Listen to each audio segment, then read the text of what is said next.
गुरुर्ब्रह्मा गुरुर्विष्णु गुरुर्देवो महेश्वरा गुरु साक्षात् परम ब्रह्म तस्मै श्री गुरुवे नमः।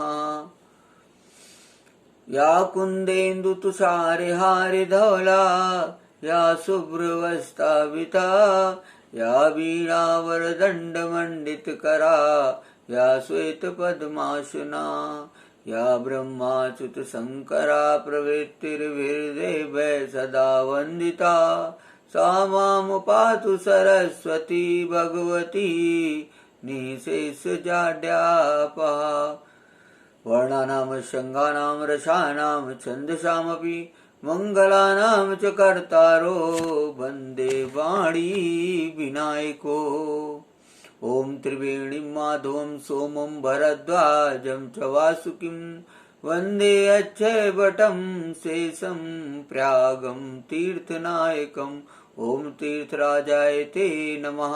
मनोजवं मारुतुल्यवेगं जितेन्द्रियं बुद्धिमतां वरिष्ठं वातात्मजं वानरयूथमुख्यं श्रीरामदूतं शरणं प्रपद्ये। ओम सर्वमंगलमांगल्ये शिवे सर्वार्थसाधिके शरणे त्र्यंबके गौरी नारायणी नमोस्तुते। ओम राम रामेति रामेति रमे रामे मनोरमे सहस्रनाम तातुल्यं राम नाम वरानने। वसुदेव सुतं देवं कंस चारूणमर्दनं देवकी परमानंदं कृष्णं वंदे जगद्गुरुं। हे राधे वृषभानुभूपतने गंधर्विके राधिके हे कृष्णानन पंकज भ्रमरिके कृष्ण प्रिय माधवी। हे वृंदावन नागरी गुणनिधे दामोदर प्रेयसी। हे श्री ललितादिके प्रिय सखी प्राणादिके पाहि मां शरणागतं पाहि मां शरणागतं पाहि मां शरणागतं। वसुदेव सुतं देवं कंस चारूणमर्दनं देवकी परमानंदं कृष्णं वंदे जगद्गुरुं। विष्णु जनार्दन पद्मनाभ प्रजापति चक्रधर त्रिविक्रम नारायण गोविंद मधुसूदन नरसिंह जलाशाही वराह रघुनंदन वामन माधव। ओम श्री कृष्णाय नमः। ओम क्लीं कृष्णाय गोविंदाय गोपी जन वल्लभाय स्वाहा। ओम श्री कृष्णा शरणं मम। ओम राधा कृष्णाभ्याम नमः। सर्वप्रथम प्रातः स्मरणीय परम पूजनीय हमारे दीक्षा गुरु ब्रह्मलीन परमहंस अत्रि मुनि महाराज जी के चरणों में कोटि कोटि नमन है। हरि ओम तत्सत हरि ओम तत्सत हरि ओम तत्सत। विगत कई दिनों से मैं आप लोगों को श्रीमद् भागवत महापुराण का एकादश स्कंद सुना रहा हूं। आप लोगों को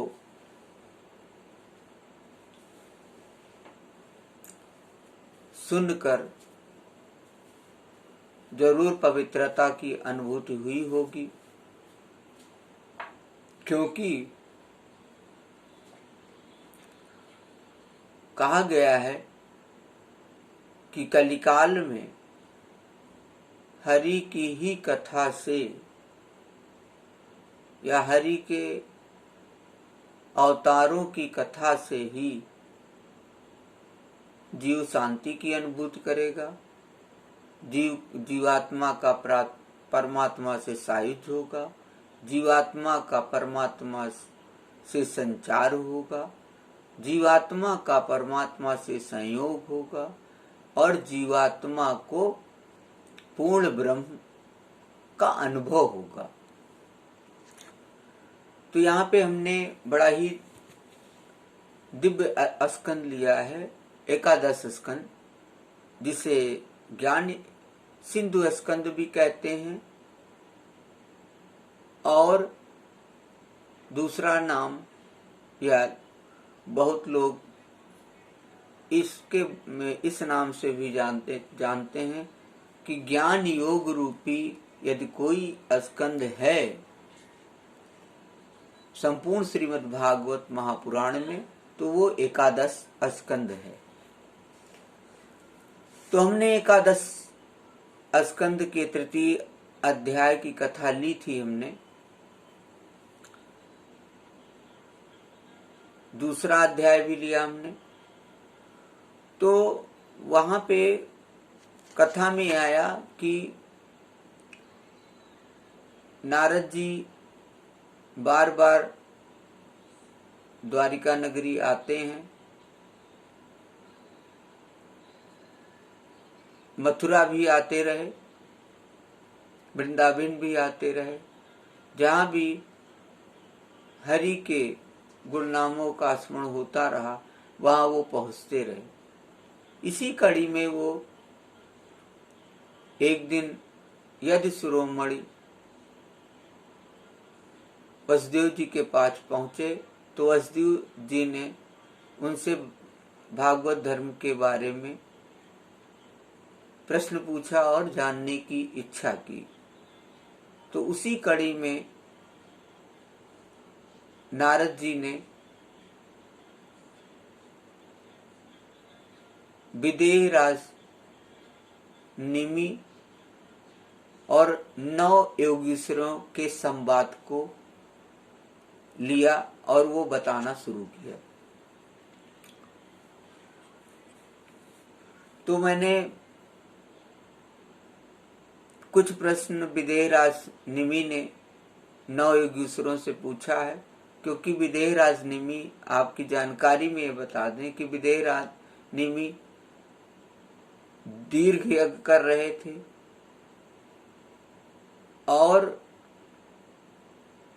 यज्ञ के समय ही 9 योगीश्वरों का आगमन होता है। विदेहराज निमि जी उनका स्वागत सत्कार करते हैं, उचित आसन देते हैं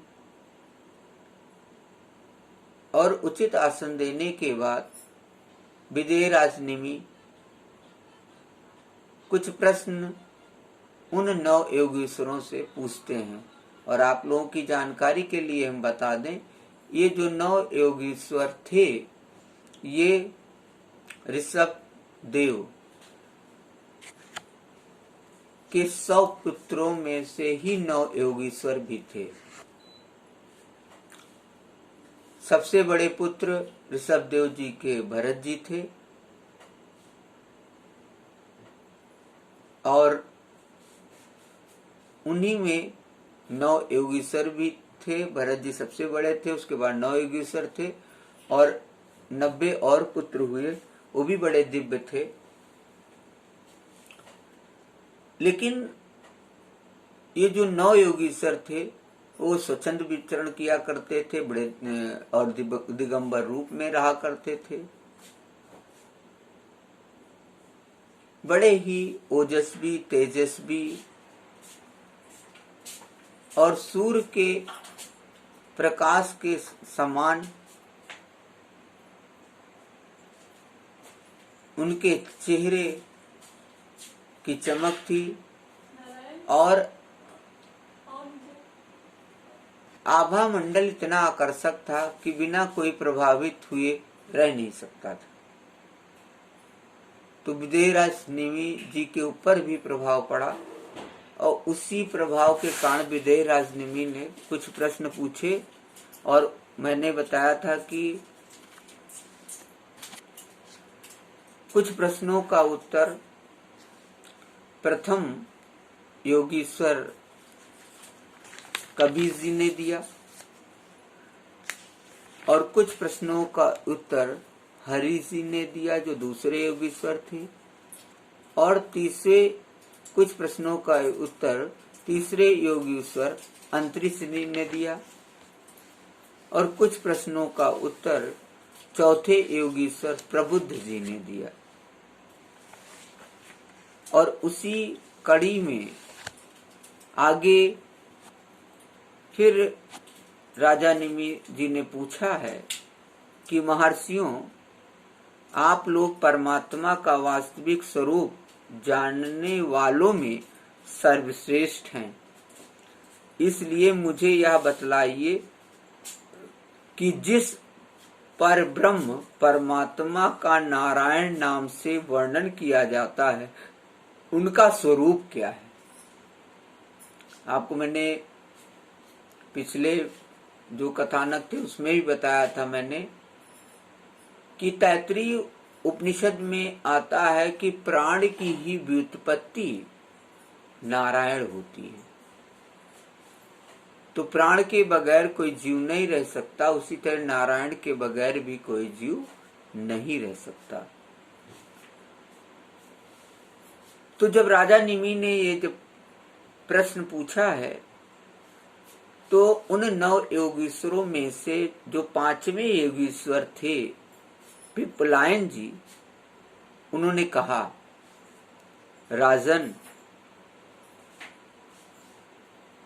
जो इस संसार की उत्पत्ति, स्थिति और प्रलय का निमित्त कारण और उपादान कारण दोनों ही है, बनने वाला भी है और बनाने वाला भी है, परंतु स्वयं कारण रहित है, जो स्वप्न, जागृत और सुषुप्ति अवस्थाओं में उनके साक्षी के रूप में विद्यमान रहता है और उनके अतिरिक्त समाधि में भी ज्यों का त्यों एक रस रहता है, जिसकी सत्ता से ही सत्तावान होकर शरीर, इंद्रिय, प्राण और अंतःकरण अपना अपना काम करने में समर्थ होते हैं।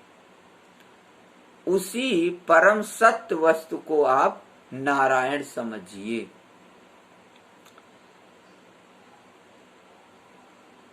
बड़ा ही सुंदर श्लोक है।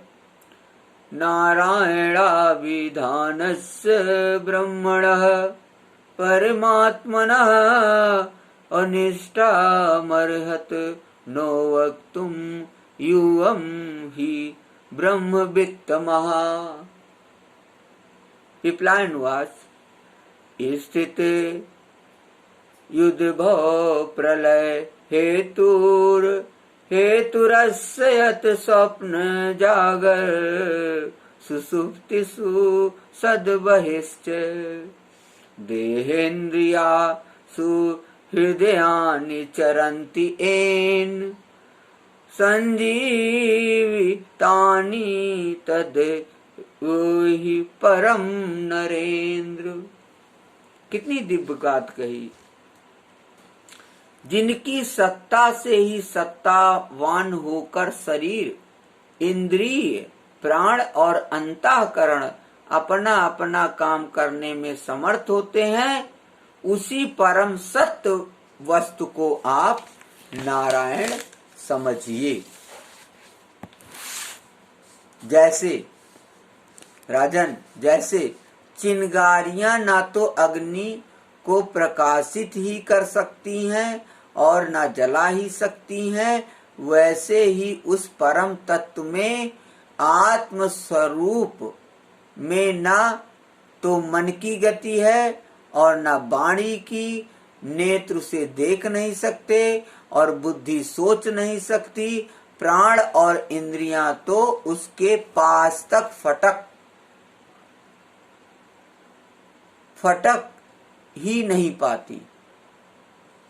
नेति नेति इत्यादि श्रुतियों के शब्द भी वह यह है इस रूप में उसका वर्णन नहीं करते, बल्कि उसको बोध कराने वाले जितने भी साधन हैं उनका निषेध करके तात्पर्य रूप से अपना मूल निषेध का मूल लक्षित करा देते हैं। क्योंकि यदि निषेध के आधार की आत्मा की सत्ता ना हो तो निषेध कौन कर रहा है, निषेध की वृत्ति किसमें है, इन प्रश्नों का कोई उत्तर ही न रहे, निषेध की ही सिद्धि न हो। जब सृष्टि नहीं थी तब केवल एक वही था, परमपिता परमेश्वर। कौन था? जिसका ध्यान यति मुनि सन्यासी सब करते हैं। वसुदेव सुतम देवम कंस चारुण मर्दनम अदेवकी परमानंदम कृष्णम वंदे जगत गुरुम। सृष्टि का निरूपण करने के लिए उसी को त्रिगुण सतोगुण रजोगुण तमोगुण मई प्रकृति कहकर वर्णन किया गया। फिर उसी को ज्ञान प्रदान होने से मैं तत्व क्रिया प्रदान होने से सूत्रात्मा और जीव की उपाधि होने से अहंकार के रूप में वर्णन किया गया। वास्तव में जितनी भी शक्तियां हैं, चाहे वो इंद्रियों के अधिष्ठात्री देवताओं के रूप में हो, चाहे इंद्रियों के उनके विषयों के अथवा विषयों के प्रकाश के रूप में हो, सबका सब वह ब्रह्म ही है। इसीलिए तिमुनि ऋषि सन्यासी अहम ब्रह्मास्मि तत्त्वमसि ब्रह्म अयमात्मा ब्रह्म प्रज्ञानम ब्रह्म का अनुभव करता है जीव, और आत्मा से आत्मा में रमण करता है, क्योंकि ब्रह्म की शक्ति अनंत है। कहाँ तक कहूं विदेराजनिमी, जो कुछ दृश्य अदृश्य कार्य कारण सत्य और असत्य है, वह सब कुछ ब्रह्म है। इनसे परे जो कुछ है वह भी ब्रह्म है। वह ब्रह्म स्वरूप आत्मा ना तो कभी जन्म लेता है और न मरता है, वह ना तो बढ़ता है और ना ही घटता है। जितने भी परिवर्तनशील पदार्थ हैं, चाहे वे क्रिया संकल्प और उनके अभाव के रूप में ही क्यों ना हो, सब भूत भविष्यत और वर्तमान सत्ता का वह साथी है, सबसे सब में है, देश काल और वस्तु से अपरिच्छिन्न है, अविनाशी है। वह उपलब्धि करने वाला अथवा उपलब्धि का विषय नहीं है, केवल उपलब्धि स्वरूप ज्ञान स्वरूप। जैसे प्राण तो एक ही रहता है, परंतु स्थान भेद से उसके अनेक नाम हो जाते हैं, वैसे ही ज्ञान एक होने पर भी इंद्रियों के सहयोग से उसमें अनेकता की कल्पना हो जाती है। बोलो भक्त और भगवान की जय। आगे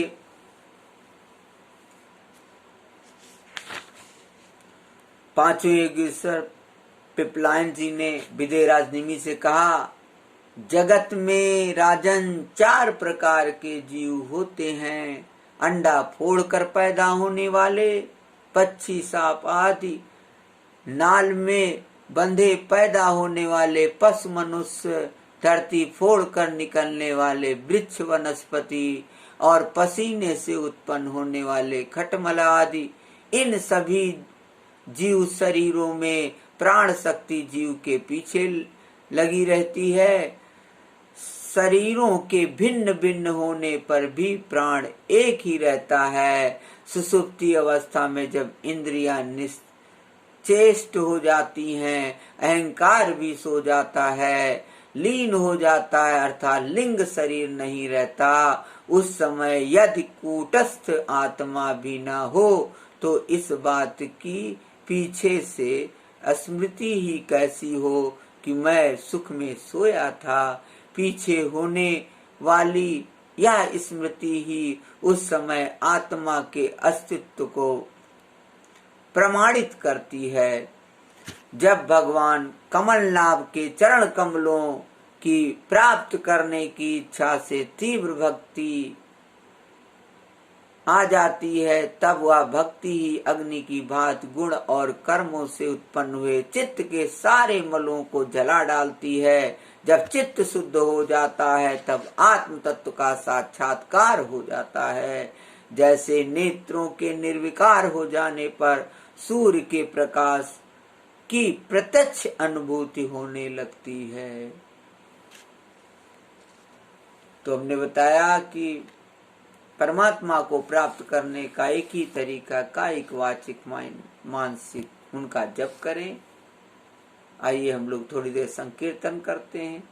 अरे राधा कृष्ण मंगलम, राधा कृष्ण मंगलम, राधा कृष्ण मंगलम, राधा कृष्ण मंगलम, गोपी कृष्ण मंगलम, गोपी कृष्ण मंगलम, जय गोविंद जय गोपाल, गोपी कृष्ण मंगलम, जय गोविंद जय गोपाल, गोपी कृष्ण मंगलम, राधा कृष्ण मंगलम, राधा कृष्ण मंगलम, राधा कृष्ण मंगलम, राधा कृष्ण मंगलम।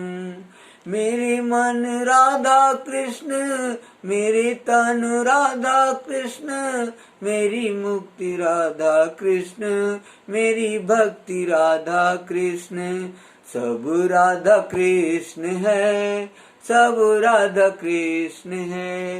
राधा कृष्ण मंगलम, राधा कृष्ण मंगलम, गोपी कृष्ण मंगलम, गोपी कृष्ण मंगलम।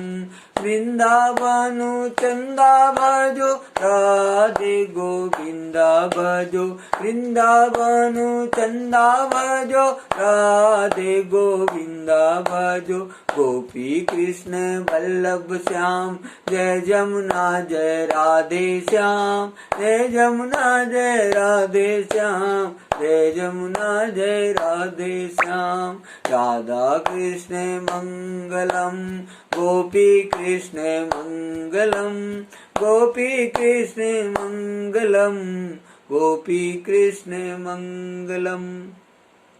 बोलो भक्त और भगवान की जय। हरिओम तत्सत, हरिओम तत्सत, हरिओम तत्सत। आज कथा को यहीं विश्राम देते हैं। आइए 3 बार हरिओम करेंगे। हरिओम, हरिओम, हरिओम।